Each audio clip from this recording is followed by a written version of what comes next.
सबको जय मसीह की। प्रभु का धन्यवाद हो।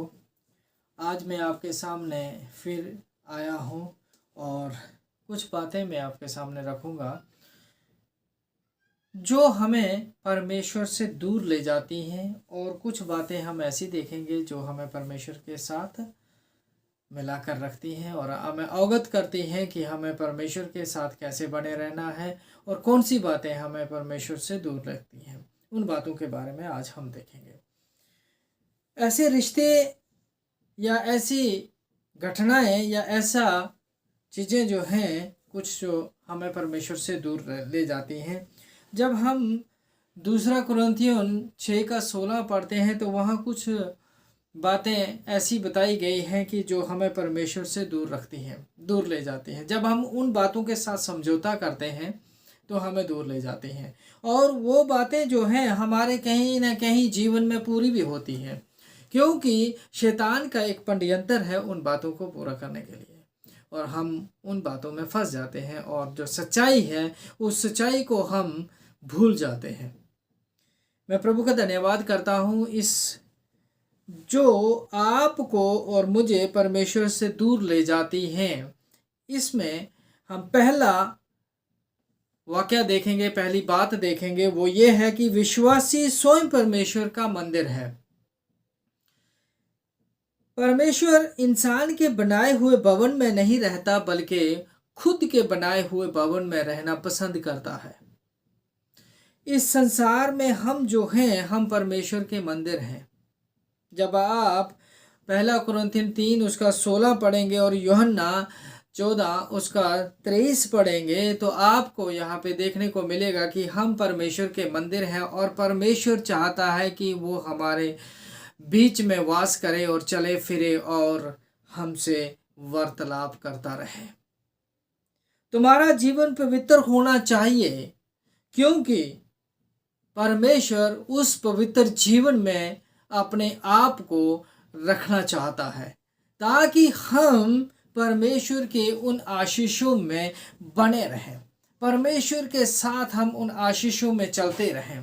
प्रभु का हम धन्यवाद करते हैं और प्रभु की महिमा करते हैं इस सुंदर समय के लिए, और उसका तहे दिल से शुक्र करते हैं और आमदो सना करते हैं कि उसने हमें अपना मंदिर बनाया है, उसने हमें अपना वासस्थान बनाया है। दूसरी बात हम देखते हैं, परमेश्वर पवित्र है और मूर्तों का कोई समझौता इसके साथ नहीं। परमेश्वर और मूर्तों का कोई आपस में संबंध नहीं है, कोई समझौता नहीं है। जब हम निर्गमन 20 उसका 3 से 5 तक पढ़ते हैं तो वहां पे लिखा हुआ है कि तू मेरी अमेज या एक प्रतिमा बनाकर उसे ईश्वर करके ना मानना, चाहे वो जमीन पे हो, चाहे वो पानी में हो, चाहे वो आसमान पे हो, क्या पक्षियों में, क्या जीव जंतु में, क्या पानी के जंतु में, तो कोई प्रतिमा बनाकर ना मानना। तो बहुत सारे ऐसी आस्थाएं हैं, ऐसे विश्वास है जो इन बातों पे गौर करते हैं। पहला कुरिन्थियों 10 उसका 21 कहता है, और वहां पे लिखा हुआ है कि कोई तुम कटोरा दे, उस कटोरे को बड़ा सोच समझ कर शामिल करना। कहता है तुम प्रभु का कटोरा और दुष्टात्मों के कटोरे को एक साथ नहीं पी सकते और ना ही उसके साथ समझौता कर सकते। इससे समझौता करना आत्मिक जीवन का पतन है। मैं आपको एक एग्जांपल दूंगा कि एक आदमी पाप कर रहा है, जिसका पाप करने पे उसे फायदा हो रहा है, लाभ हो रहा है, तो आप क्या कहोगे कि आप ये कर ले यार, तेरा फायदा हो जाएगा। इसका मतलब आप पाप के साथ समझौता कर रहे हो। उस कटोरे, दुष्टात्मों के कटोरे का आप समझौता कर रहे हो। कतई नहीं। कतई नहीं, ऐसा नहीं करना। रोमियो की पुस्तक में लिखा हुआ, क्या हम पाप करते रहें? कतई नहीं, कदापि नहीं हम पाप करें। तीसरी बात हम देखते हैं, आपको अलग करने की कोशिश करता है। कौन? संसार। जब हम यूहन्ना की किताब में पढ़ते हैं, पहला यूहन्ना उसका 2 अध्याय पढ़ते हैं, तो वहाँ पे लिखा हुआ है, मैं आपके लिए पढ़ना चाहता हूँ।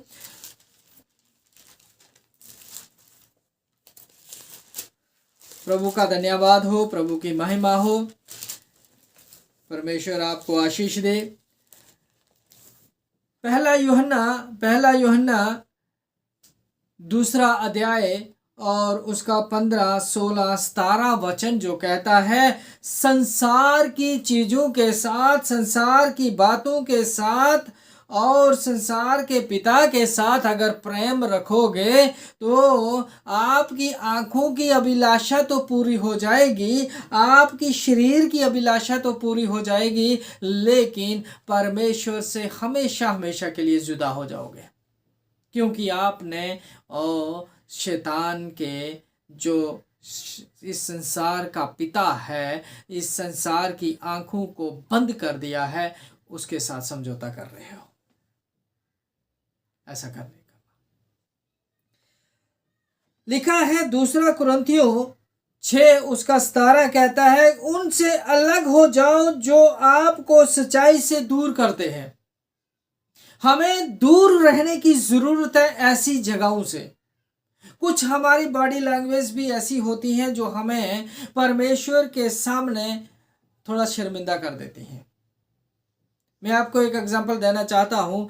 मैं एक विश्वासी के गाड़ी के पीछे सिद्धू मूसेवाले का पिक्चर बनाकर उसने पेस्ट की हुई थी, और जब मैंने उसे देखा तो मुझे ऐसा महसूस हुआ कि इसका आदर्श कौन है, सिद्धू मूसेवाला या यीशु मसीह?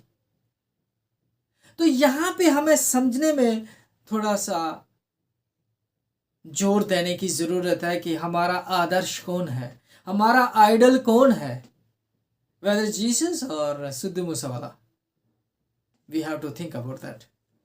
तो यहाँ पे लिखा हुआ है कि रोमियो जब 12 का 2 पढ़ते हैं, तो संसार के समान ना बनो, पवित्र जीवन जीने की कोशिश करो और संसार से दूर रहने की कोशिश करो, तब जाकर ही आप परमेश्वर की बुलाहट जो आपके लिए है उसको परिपूर्ण कर सकते हो।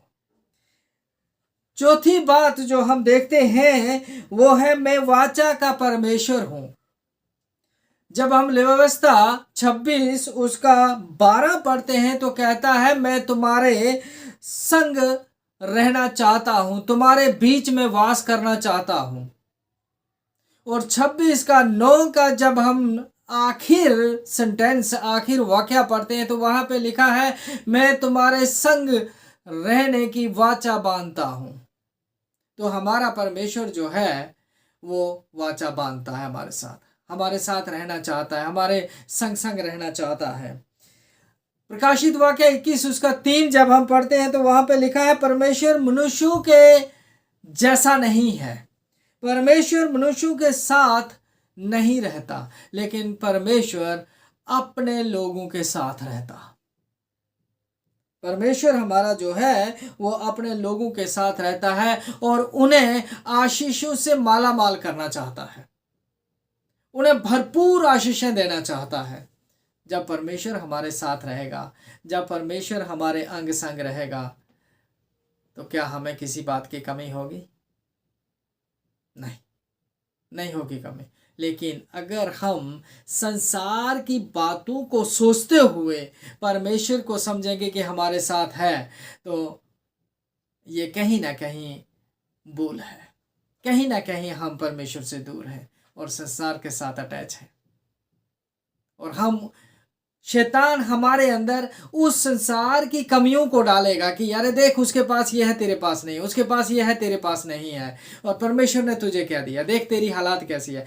तो जब हम संसार में होंगे तो ऐसी बातें आएंगी, जब ऐसी बातें आएंगी तो आप परमेश्वर से दूर हो जाओगे। एक दिन नहीं तो एक दिन आप दूर हो जाओगे, क्योंकि वो छोटा छोटा छोटी छोटी छोटा छोटा भरता रहेगा आपके अंदर, और एक दिन आप अलग हो जाओगे। पांचवी बात हम देखते हैं, लिखा है हम किसके हैं, परमेश्वर के या शैतान के। अगर हम परमेश्वर के हैं, मैं आपको एक बात बताना चाहता हूँ, बाइबल में से एक एग्जांपल देना चाहता हूँ। जब इस्राएली लोग मिस्र से निकल कर आ रहे थे तो परमेश्वर दिन में उनके लिए बादल बन जाता था और रात को रोशनी बन जाता था, और उन्हें थकने नहीं देता था, उन्हें चलने के लिए कहता था, चलो चलो चलो। और जब परमेश्वर समझ जाता था कि अब मेरे बच्चे थक चुके हैं, और उनको बोलता था यहाँ आप बैठ जाओ, यहाँ रुक जाओ। वो परमेश्वर है जो हमारे इर्द गिर्द रहता है, जो हमारे साथ साथ रहता है। पहला कुरिन्थियन 6 उसका जब हम 19-20 पढ़ते हैं तो वहाँ पे हमें देखने को मिलता है कि परमेश्वर के हम मंदिर हैं। परमेश्वर जो है बनाए हुए मंदिरों में नहीं रहता, बल्कि खुद के बनाए हुए मंदिर में रहना पसंद करता है। कुलुसियों 3:3 जब हम पढ़ते हैं तो वह लिखा, तुम्हारा जीवन मसीह के साथ या मसीह में छिपा होना चाहिए। जहां मसीह वास करता है वहां किसी प्रकार का भी समझौता नहीं होता, और जहां समझौता होता है वहां कहीं ना कहीं शैतान को बढ़ावा दिया जाता है, शैतान के साथ समझौता किया जाता है। तो मेरे अजीजों में आपसे यही बात अर्ज करना चाहता हूं कि परमेश्वर को अपने बीच में रहने का मौका दें और अपने आप को तैयार करें कि परमेश्वर हमारे बीच में रहे। इन्हीं बातों के द्वारा प्रभु आपको आशीष दे। आइए हम प्रार्थना करेंगे। महान जिंदे जलाली खुदा, तेरा शुक्र करते हैं कि तूने हमें इन बातों को सिखाया कि हम कैसे अपने आप को पवित्र रखें और महसूस करें कि तू हमारे बीच में, हमारे मध्य में रहता है, हमारे इर्द गिर्द रहता है, हमारे आसपास रहता है, हमारे बीच में चलता है। प्रभु जी तेरा धन्यवाद करते हैं, इन वचनों को गहराई से समझने में हमारी मदद और सहायता करना। तेरे नाम से प्रार्थना मांगता हूँ, सुन ग्रहण कर, आमीन। पिता का प्रेम, प्रभु यीशु मसीह का अनुग्रह और पवित्र आत्मा की सहभागिता हम सब के साथ प्रभु यीशु मसीह की दूसरी आगमन तक होती रहे। आमीन।